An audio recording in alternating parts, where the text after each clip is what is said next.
welcome to another episode of Trident Talks. My name is Gareth Davies, and I'm joined here by Itzik, CEO of Entro. Itzik, do you want to introduce yourself? Yeah, Itzik Alvas. I'm the co-founder and CEO of Entro Security. Entro is a non-human identity and AI agent security platform.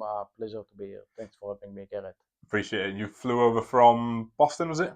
Correct. Yeah. Flew over this morning from Boston. Yeah, so flew all on the red eye straight into a podcast, and That's the way to go. Yeah, cool.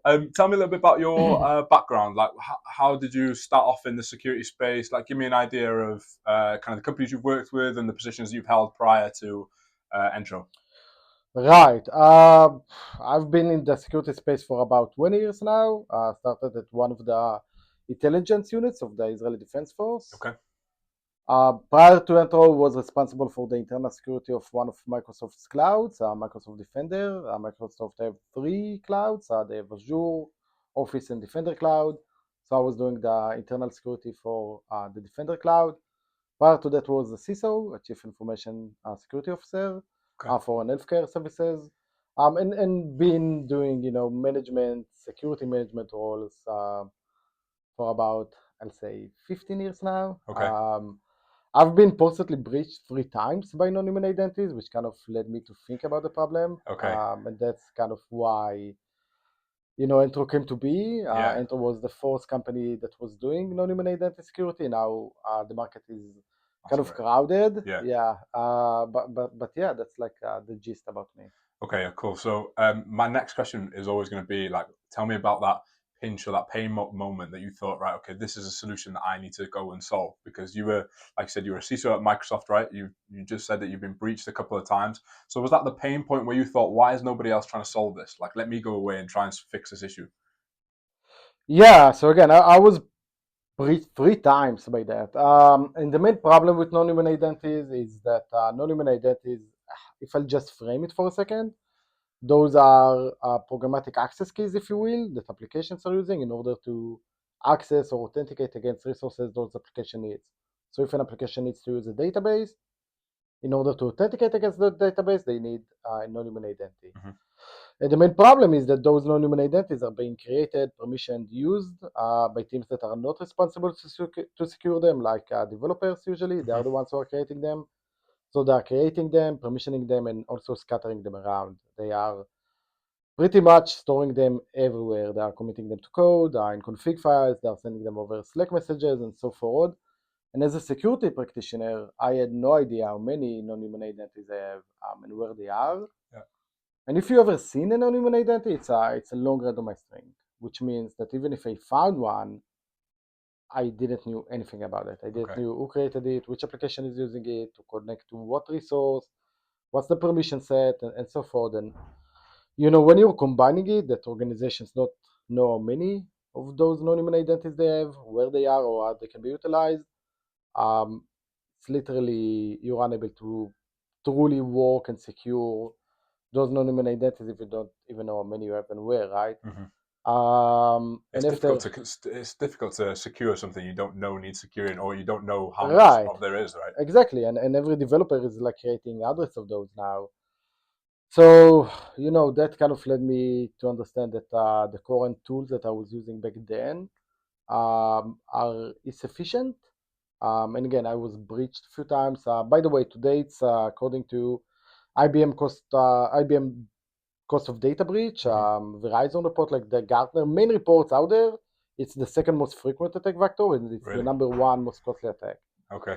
So calculating all of that together, I kind of realized, okay, that's a problem I need a solution for, and I met my co-founder back at the Israel Defense Force. We were working together in the same unit, and I met him at a wedding, and he was working for another organization that also got breached by non-human identities, and we were kind of discussing what should we do, and one thing led to another, and here we go. So because this NHI space is obviously Entro are one of the pioneers of the space, right? So was a lot of it you had to educate yourself around NHIs first before, or maybe like during while you were creating this product to secure it? Like, was a lot of it like learn as we go kind of thing? It is an ancient problem. Like again, if an application needs to use a database, and that's been going on forever, Mm-hmm. in order for that application to connect to the database, they need to authenticate, and they are authenticating with a service count or other non-human identity. Mm-hmm. So it is an ancient problem, but I think the market was focusing around secrets. Secrets are the credentials of non-human identities. Mm-hmm. So you can secure secrets. It's not easy to do, but that won't give you the right protection or lifecycle management Mm-hmm. that you would achieve if you're gonna do what we're doing by combining secrets, which are the credentials of the non-human identity and non-human identity security. Okay. So the market was kind of focusing around if I'm gonna get the equivalent of human identities around passwords, Mm-hmm. but not about, okay, who's using the passwords, how they are being utilized, what's permissions behind those passwords, and so forth, Mm-hmm. which was just not enough. Okay.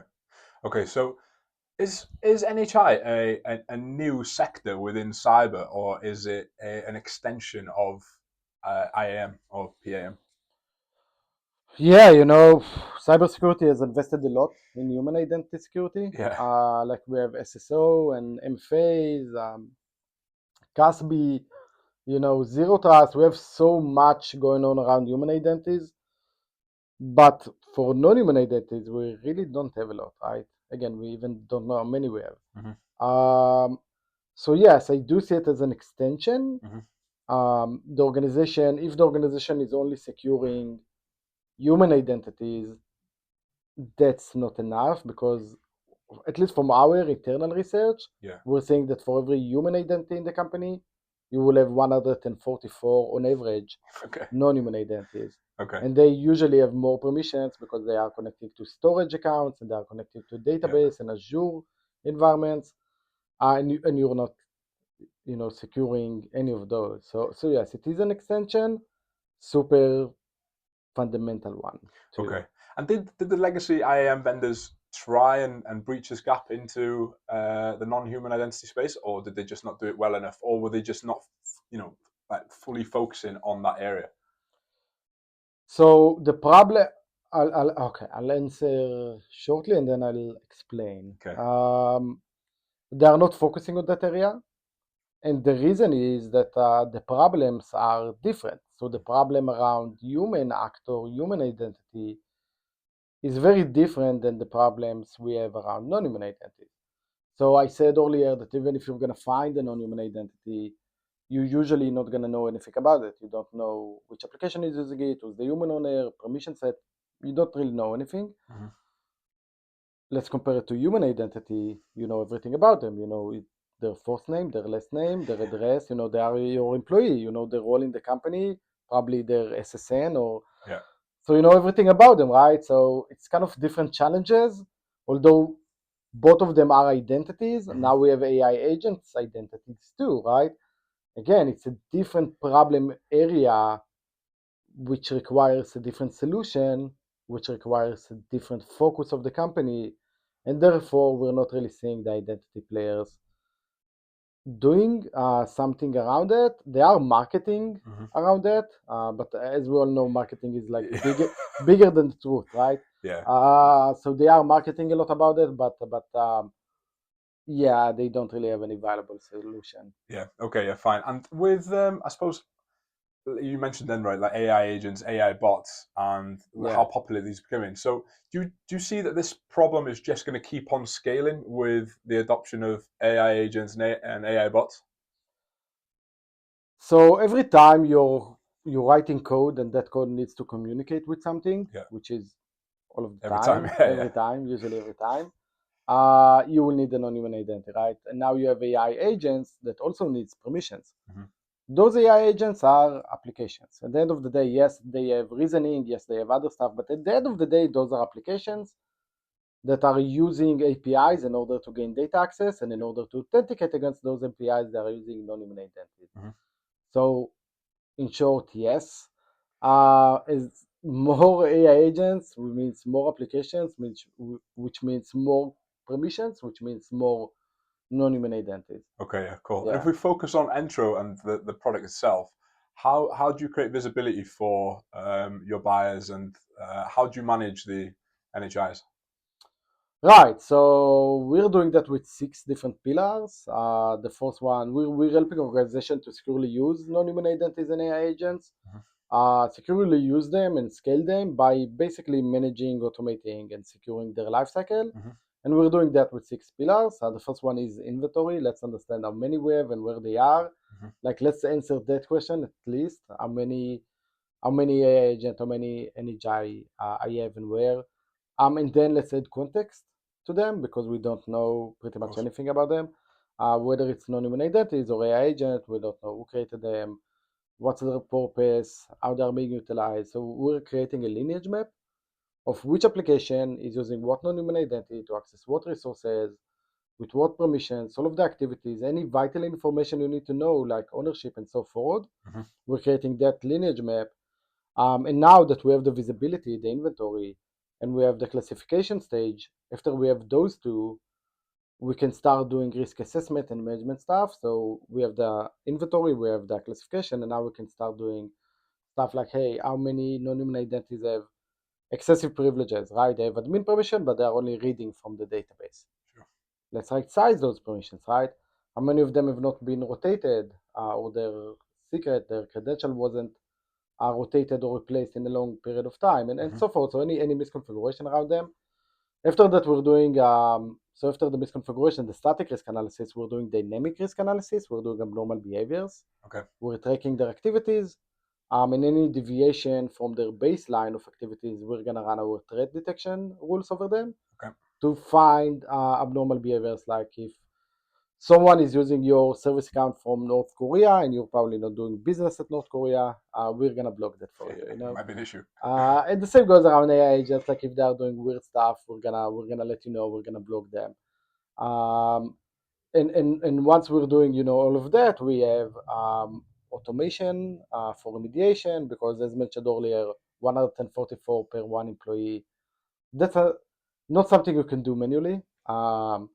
And the end of it, the last pillar is basically decommissioning, ending their life cycle. We're seeing that about 40% on average of non-human identities are enabled. Someone can use them, but no one is using them anymore.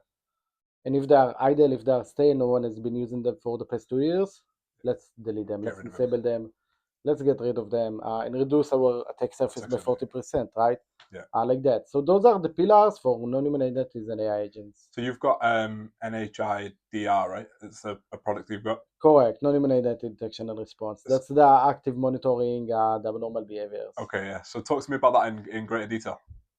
Yeah, so exactly, that's the abnormal behavior. We're tracking all of the activities of any non-human identity or AI agent. We're seeing and observing how they are behaving in the platform. And after that, we're creating a baseline, and you will be able to see within the platform, hey, that non-human identity was used from that geolocation 500 times, and then from those IP addresses, it was running those applications and it was doing those actions. We're gonna summarize it all for you.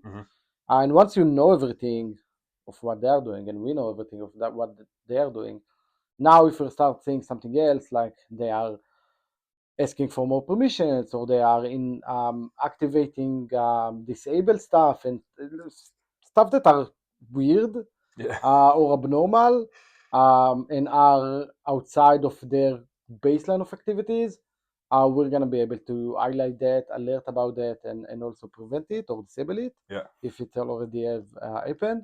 And that's the non-human identity.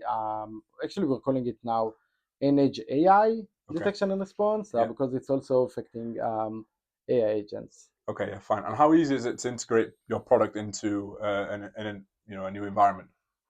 Literally minutes. Minutes. We're completely out of band. Yeah. We're not like an inline proxy solution that you need to configure stuff for it and so forth. Okay. All we're asking is read permission, and we're good to go. Yeah. So how long will it take you to create a read permission role? Up to you. Yeah. Usually a few minutes. Enter it in and off to the races. We're good to go, yeah. Okay, fine. So let me ask you a question about just kind of the general market. And obviously you've created a product in almost a brand new space, right? So how much, when you were taking your product to market, how much educating did you have to do to CISOs or the stakeholders that you were selling into? Yeah, when we started, again, we were alone in the market for a while. Yeah. And when we started, no one was doing what we're doing. No one was talking about what we're talking about. So we've done a lot of education, but a lot of the time,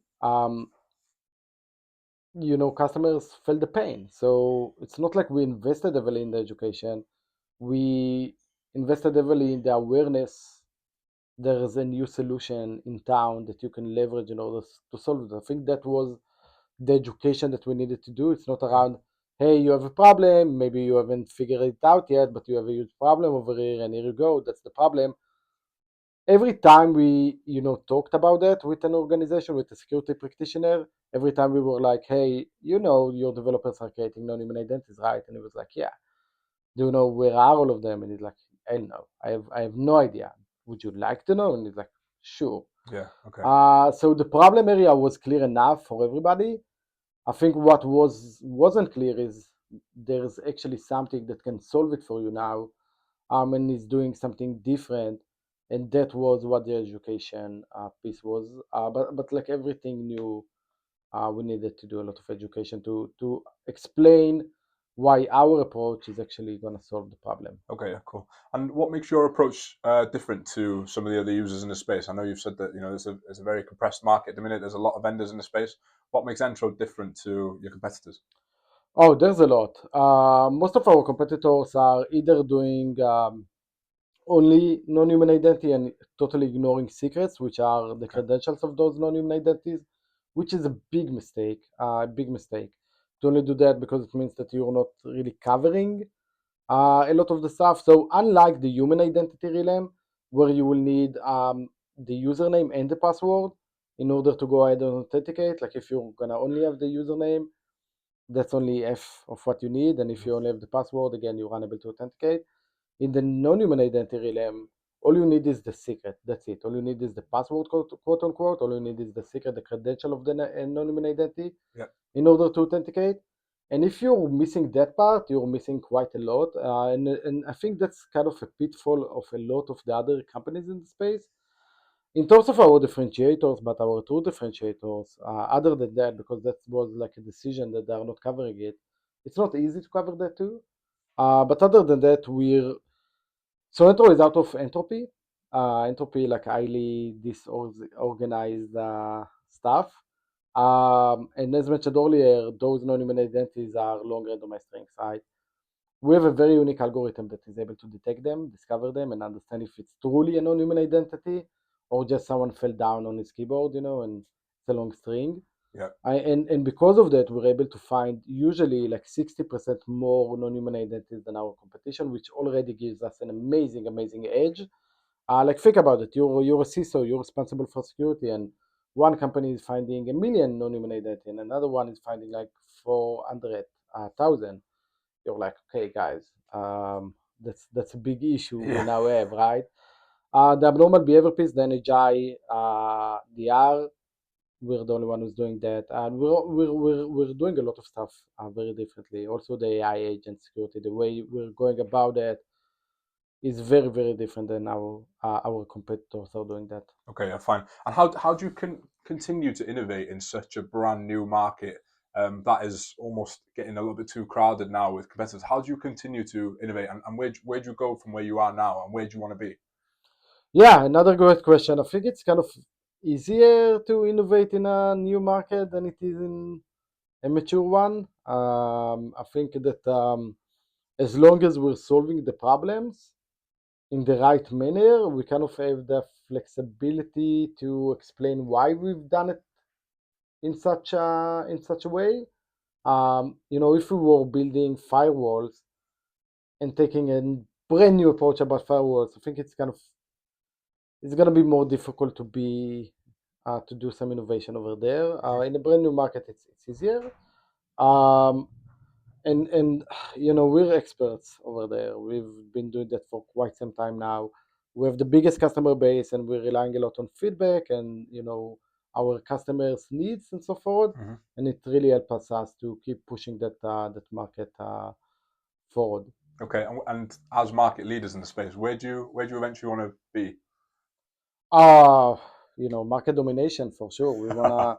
There's a lot of great companies that have done something around it for on-prem and not in cloud and kind of similar problem. Different solution but similar problem, and those are amazing companies. Like one of them is CyberArk. They were doing a lot of stuff around non-human identities, but they are lacking a lot of the new capabilities that customers needs in the cloud. But that's an amazing company, and I don't see any reason why we can be 10 times what they are. Nice. Yeah.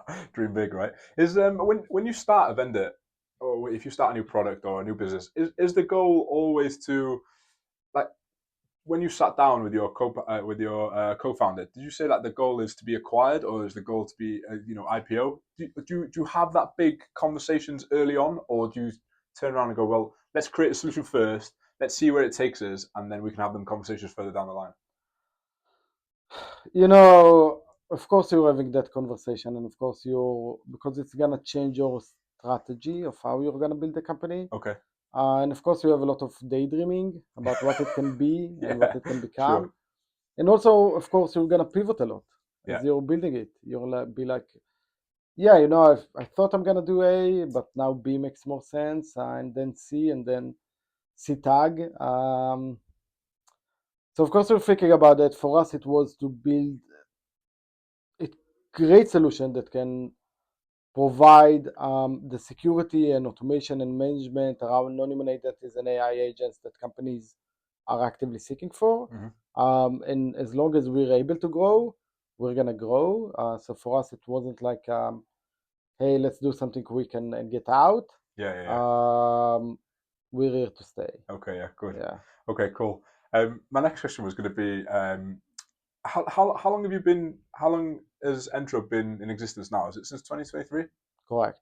Okay, yeah, fine. So we're 2 years, almost 3 years into the journey now, right? You've achieved a lot. What's the next milestone for you?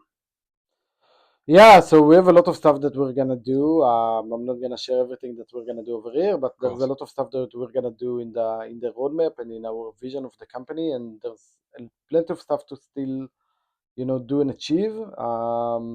We had a lot of, as you mentioned, achievement unlock moments, but we've got a few of them, or maybe multiple of them, coming up towards us too. Yeah. Yeah, I look forward to some of the announcements. If you have a look at the general team that you've got now at Entro, again, obviously we've mentioned that it was a very new space when you joined, or when you created Entro.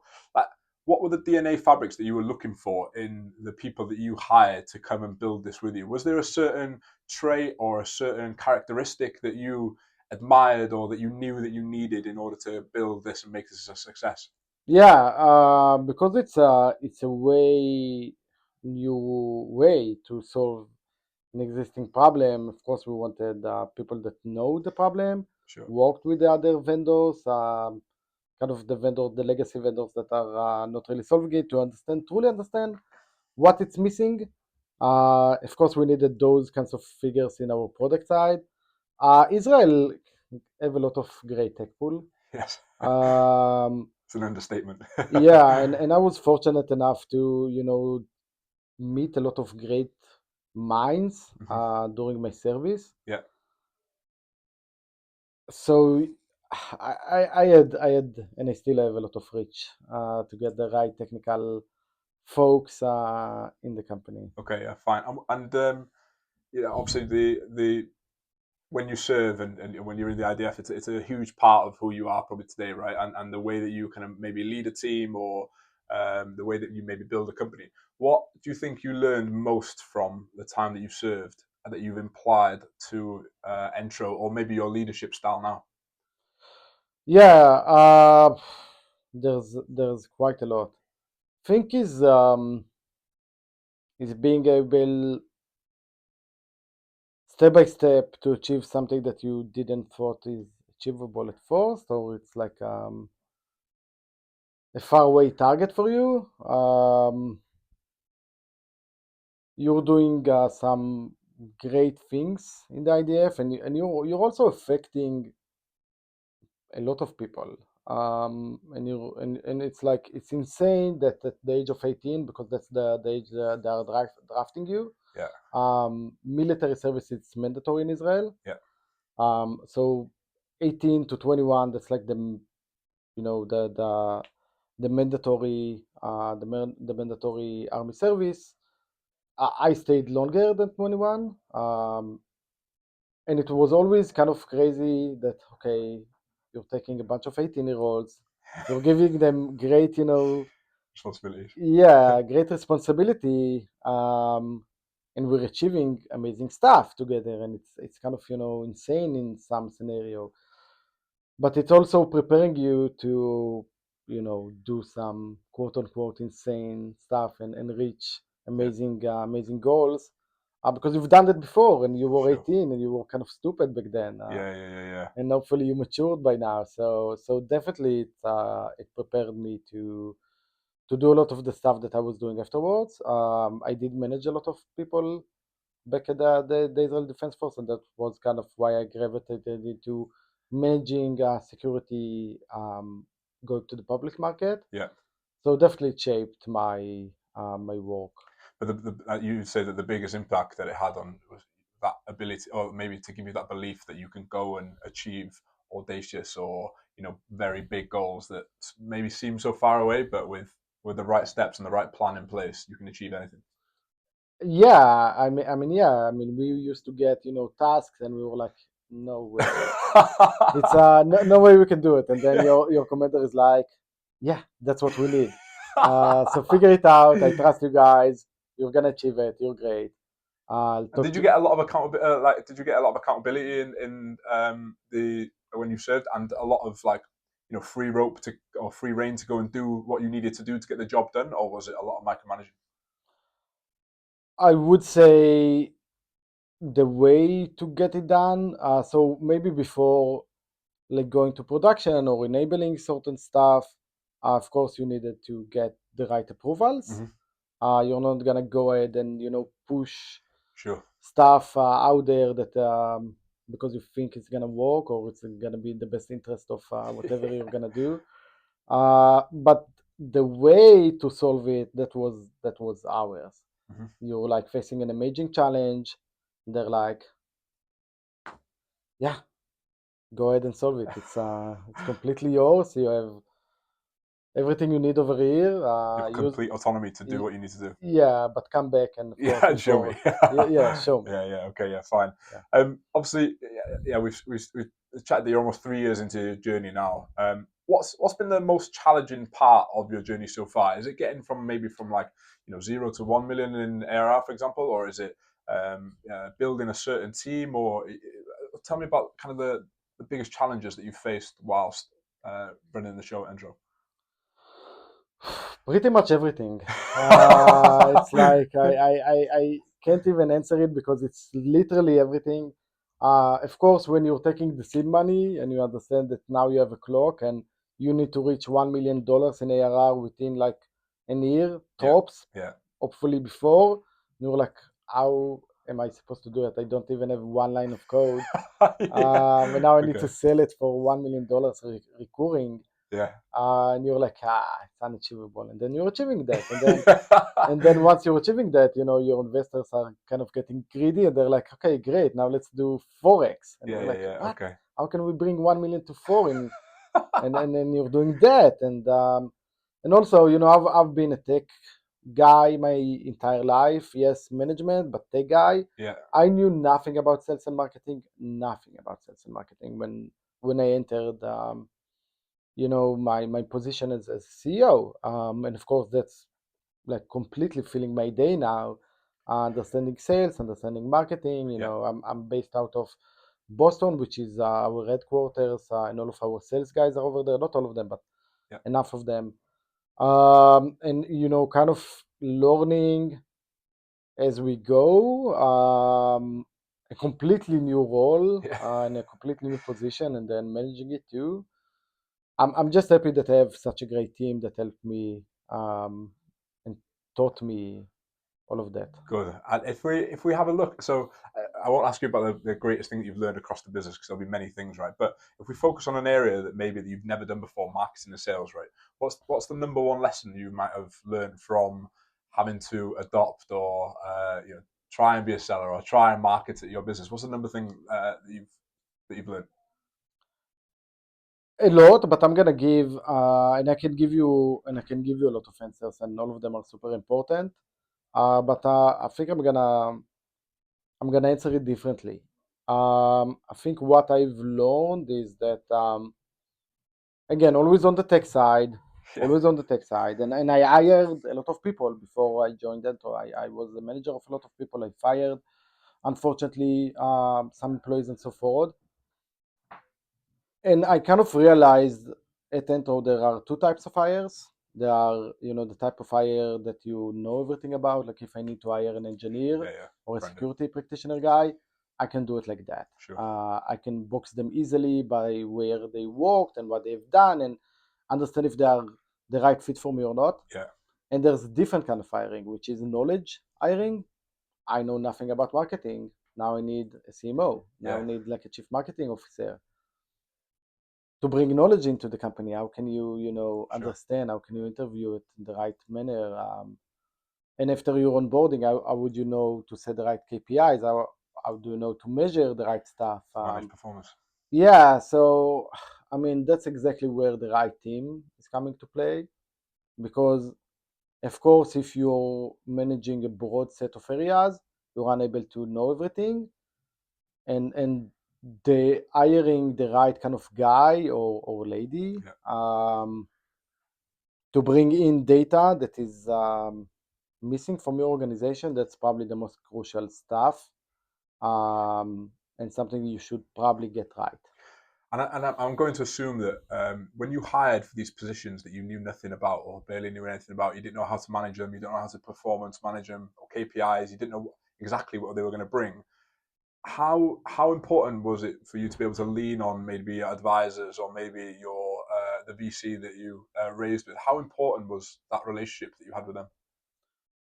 Super important. Like that's the only thing you can rely on, right? You know nothing about it, so you're reaching out to some folks that do know something about it.